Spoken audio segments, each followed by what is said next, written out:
నమస్తే, welcome to INB TV news. నేను తరంగిణి. ముందుగా బులెటిన్లో హెడ్లైన్స్ చూద్దాం.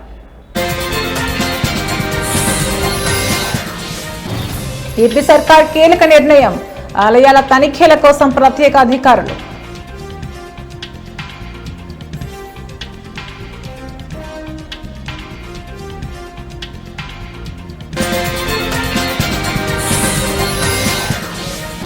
అహ్మదాబాద్ విమాన ప్రమాదంలో కొనసాగుతున్న చర్యలు, DNA పరీక్ష ద్వారా 87 మృతదేహాల గుర్తింపు.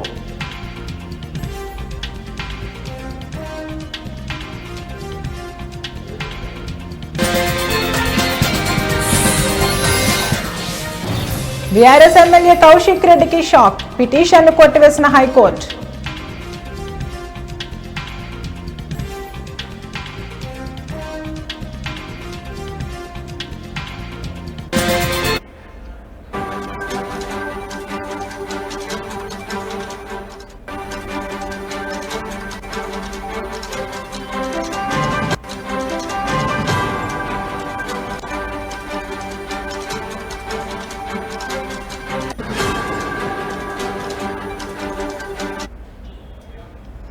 బ్రేకింగ్ న్యూస్ చూస్తున్నాం. ఆంధ్రప్రదేశ్ రాష్ట్రంలో ఉన్న దేవాలయాల విషయంలో కీలక నిర్ణయం తీసుకుంది చంద్రబాబు కూటమి ప్రభుత్వం.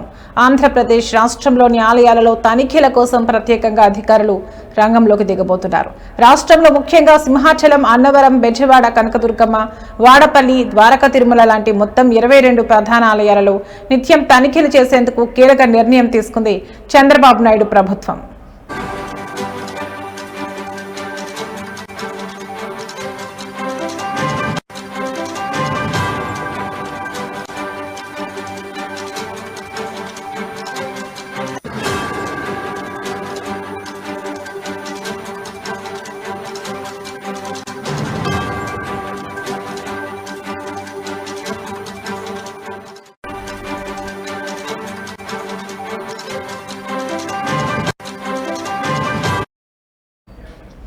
ఈ 22 ప్రధాన ఆలయాలలో తరచూ తనిఖీలు చేసేందుకు ప్రత్యేకంగా అధికారులను నియమించింది.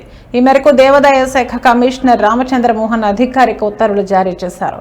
దేవాలయాలలో క్యూ లైన్ల ఏర్పాటు, దర్శనాలు, ప్రసాదాల నాణ్యత, తాగునీటి సౌకర్యాలు, ఆలయ పరిశుభ్రత లాంటి విషయాలను ఈ అధికారులు నిత్యం పర్యవేక్షిస్తారన్నమాట.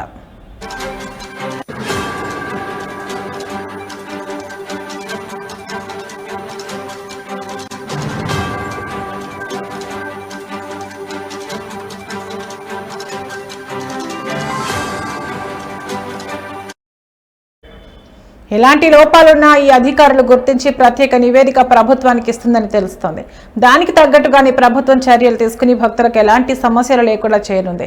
ఈ మధ్యకాలంలో ఏపీలో ఉన్న ఆలయాల్లో చిన్న చిన్న ప్రమాదాలు జరుగుతున్నాయి. అలాగే భక్తులు కూడా ఇబ్బందులు పడుతున్నట్లు వార్తలు వచ్చిన నేపథ్యంలో ప్రత్యేకంగా అధికారులను నియమించింది చంద్రబాబు ప్రభుత్వం.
అహ్మదాబాద్ లో ఇటీవల జరిగిన ఎయిర్ ఇండియా విమాన ప్రమాదంలో మరణించిన వారి మృతదేహాల గుర్తింపు ప్రక్రియ కొనసాగుతోంది.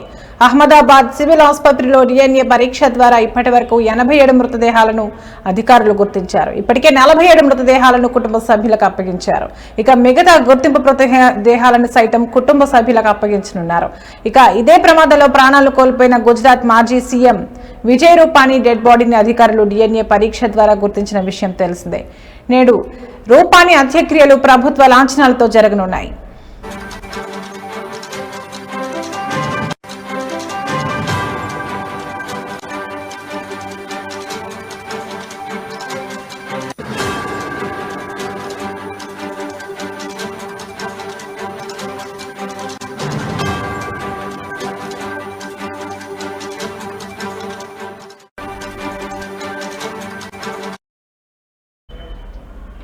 ఎయిర్ ఇండియా విమానానికి చెందిన కాక్పిట్ వాయిస్ రికార్డర్ దొరికినట్లు దర్యాప్తు చేపడుతున్నట్లు అధికారులు ధృవీకరించారు. విమాన ప్రమాదం ఎందుకు ఎలా జరిగిందన్న అంశాలను కనుగొనడంలో కాక్పిట్ వాయిస్ రికార్డర్ కీలకం కానుంది. గత వారం ఎయిర్ ఇండియాకు చెందిన డ్రీమ్ లైనర్ ఫ్లైట్ అహ్మదాబాద్ లో కుప్పకూలిన విషయం తెలిసిందే. లండన్ బయలుదేరిన విమానం టేకాఫ్ అయిన నిమిషాల వ్యవధిలోనే ఓ బిల్డింగ్ పై కుప్పకూలిపోయింది. ఈ ఘటనలో దాదాపు 270 మందికి పైగా ప్రాణాలు కోల్పోయారు. పలువురు గాయపడ్డారు. క్షతగాత్రులు అహ్మదాబాద్ లోని సివిల్ ఆసుపత్రిలో చికిత్స పొందుతున్నారు. మరోవైపు విమాన ప్రమాద ఘటనపై అధికారులు దర్యాప్తు కొనసాగిస్తున్నారు.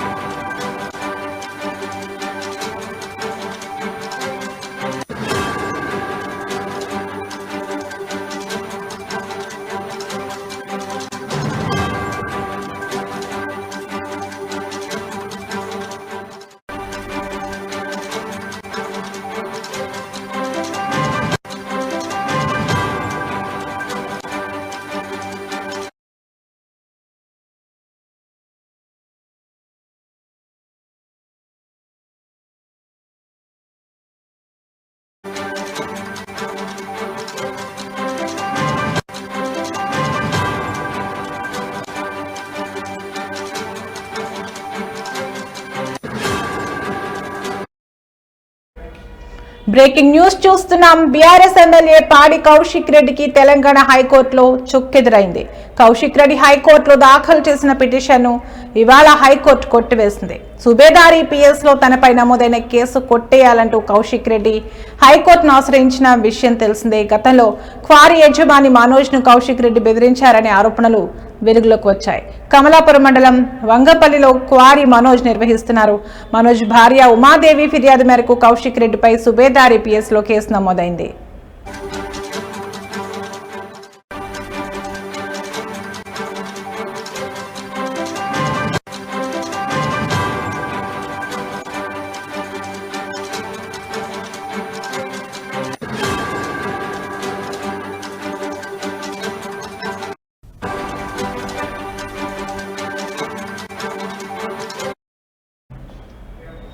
$50 లక్షలు ఇవ్వాలంటూ కౌశిక్ రెడ్డి బెదిరించారని ఆమె PS లో ఫిర్యాదు చేశారు. దీంతో కేసు నమోదు చేసిన పోలీసులు దర్యాప్తు ప్రారంభించారు. ఈ నేపథ్యంలోనే తనపై నమోదైన కేసును కొట్టివేయాలని ఏప్రిల్ నెలలో కౌశిక్ రెడ్డి హైకోర్టులో పిటిషన్ దాఖలు చేశారు. ఈ క్రమంలోని ఇవాళ విచారణ జరిపిన హైకోర్టు తన పిటిషన్ను కొట్టివేసింది. కాగా ఇదే కేసులో కౌశిక్ రెడ్డి అరెస్టుపై గతంలో హైకోర్టు స్టే ఇచ్చింది. దర్యాప్తునకు సహకరించాలని ధర్మాసనం ఆదేశాలు ఇచ్చింది.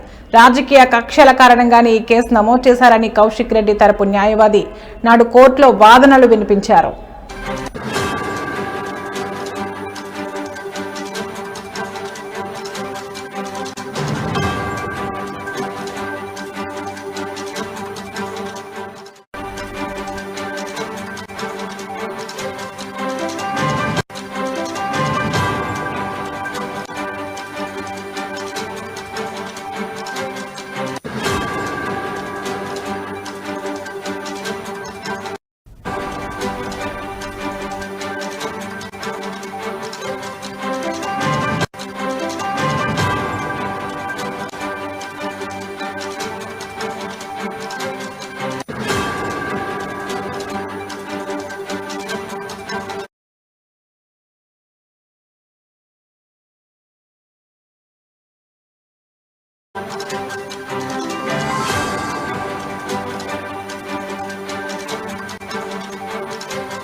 బ్రేకింగ్ న్యూస్ చూస్తున్నాం. రాష్ట్రంలోని పలు ప్రాంతాల్లో వచ్చే 3 రోజుల పాటు తేలికపాటి నుంచి మోస్తరు వర్షాలు కురిసే అవకాశం ఉందని వాతావరణ శాఖ వెల్లడించింది. దక్షిణ మధ్య మహారాష్ట్ర మీదుగా ఉపరితల ఆవర్తనం కొనసాగుతున్నట్లు, ఇది సముద్ర మట్టం నుంచి సగటున 5.8 కిలోమీటర్ల ఎత్తులో ఉందని అధికారులు తెలిపారు. ఈ వాతావరణ వ్యవస్థ దక్షిణ పశ్చిమ దిశగా వాలి ఉందని, మరోవైపు వాయువ్య బంగాళాఖాతంలో మరో ఉపరితల ఆవర్తనం ఏర్పడిందని పేర్కొన్నారు. ఉత్తరాంధ్ర తీరాన్ని ప్రభావితం చేసిన పశ్చిమ మధ్య బంగాళాఖాతం ఆవర్తనం తాజాగా వాయువ్య బంగాళాఖాతంలో ఏర్పడిన కొత్త ఆవర్తనంలో కలిసిపోయిందని తెలిపారు.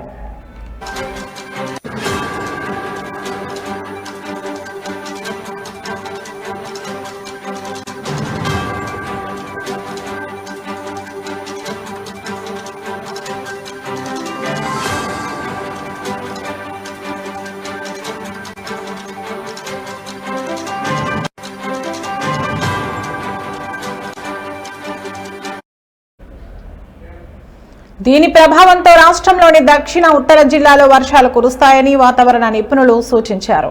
దక్షిణ ప్రాంతాలతో పాటు ఉత్తర తెలంగాణలో కూడా మోస్తరు వర్షాలు, 1-2 చోట్ల భారీ వర్షాలు పడే అవకాశం ఉందని అంచనా వేస్తున్నారు. ముఖ్యంగా ఇవాళ ఉత్తర జిల్లాలో ఉరుములు మెరుపులతో పాటు గంటకు 30 నుంచి 40 కిలోమీటర్ల వేగంతో ఈదురుగాలులతో వర్షాలు కురుస్తాయని హెచ్చరిస్తున్నారు. ప్రస్తుతం రాష్ట్రంలో సాధారణ ఉష్ణోగ్రతతో పోలిస్తే సగటున 4 డిగ్రీల సెల్సియస్ తక్కువగా ఉష్ణోగ్రతలు నమోదవుతున్నాయని వాతావరణ శాఖ అధికారులు పేర్కొన్నారు. వాతావరణ పరిస్థితుల దృష్ట్యా ప్రజలు అప్రమత్తంగా ఉండాలని సూచించారు.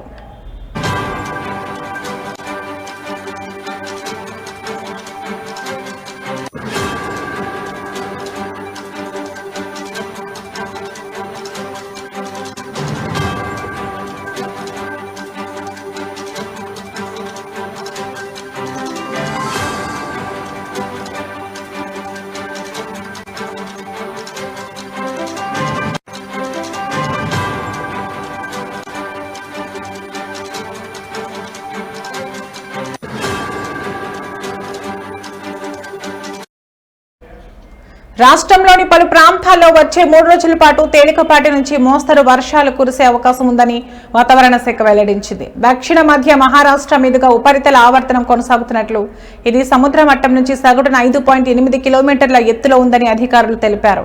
ఈ వాతావరణ వ్యవస్థ దక్షిణ మధ్య దిశగా వాలి ఉందని, మరోవైపు వాయువ్య బంగాళాఖాతంలో మరో ఉపరితల ఆవర్తనం ఏర్పడిందని పేర్కొన్నారు. ఉత్తరాంధ్ర తీరాన్ని ప్రభావితం చేసిన పశ్చిమ మధ్య బంగాళాఖాతం ఆవర్తనం తాజాగా వాయువ్య బంగాళాఖాతంలో ఏర్పడిన కొత్త ఆవర్తనంలో కలిసిపోయిందని తెలిపారు.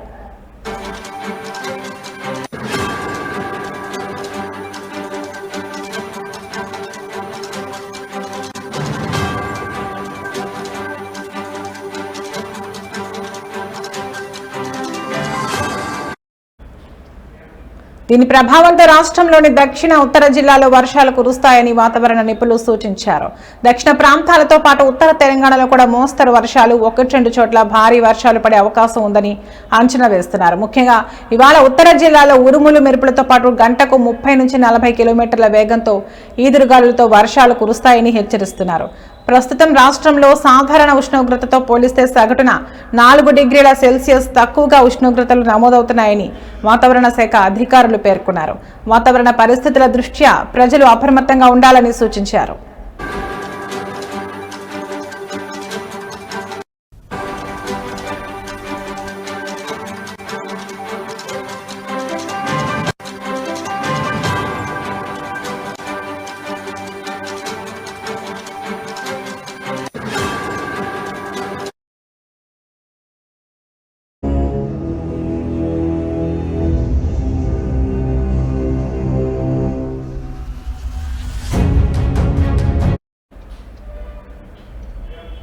నంద్యాల జిల్లా శ్రీశైలంలో ముక్కంటి మల్లన్న ఆలయానికి భక్తుల రద్దీ పెరిగింది. పైగా వేసవికాలం సెలవులు చివరి ఈ రోజు కావడంతో క్షేత్రంలో భక్తుల రద్దీ అనూహ్యంగా పెరిగింది. క్షేత్రమంతా భక్తజనంతో సందడి వాతావరణం నెలకొంది. భక్తులు వేకువజాము నుండే పాతాళ గంగలో పుణ్యస్నానాలు ఆచరించి శ్రీ భ్రమరాంబ మల్లికార్జున స్వామి అమ్మవార్ల దర్శనార్థమై క్యూ లైన్స్ లో దర్శన కంపార్ట్మెంట్లలో బారులు తీరారు. శ్రీ స్వామి అమ్మవార్ల దర్శనానికి సుమారు 4 గంటల సమయం పడుతుంది. మరోపక్క భక్తులు స్వామి అమ్మవారి రుద్రాభిషేకం, కుంకుమార్చన తదితర అభిషేకార్చనలు నిర్వహించి మొక్కులు తీర్చుకుంటున్నారు.